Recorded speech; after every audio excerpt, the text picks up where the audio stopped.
Hi guys, welcome to my videos. So guys, today in this video I'm going to show you how you can search and deploy Windows Update to Windows Server 2016, 19 and other relevant operating systems. Before I proceed further, if you have not already subscribed to my channel, please go and subscribe right now. So guys, this is Windows Server 2016 in front of you. So I hit the start button, and do you see the settings icon? I click on it.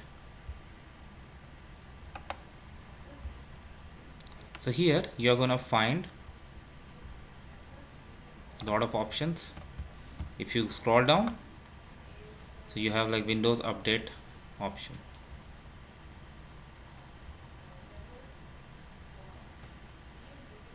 Okay, so I have installed it from here. So basically this is the screen from where you can see the update history, search for updates, install as well. Like update history, if you want to see, you can click here.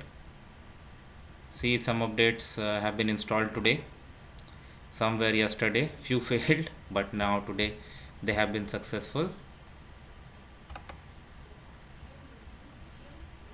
And you can go for like update settings also. You can um, apply over here, like advanced options, restart options too, you can check. So from this screen you can do all sort of settings. Now I'm gonna restart this, so I'm gonna click on restart now and it's gonna do. So this is the screen where you're gonna do for from where you're gonna search for updates and install. Like you can like right now I have installed, that's why otherwise you're gonna see like look for updates, then you can even install from this screen. Everything goes from here. So thanks for watching this. Please subscribe to the channel. Thank you.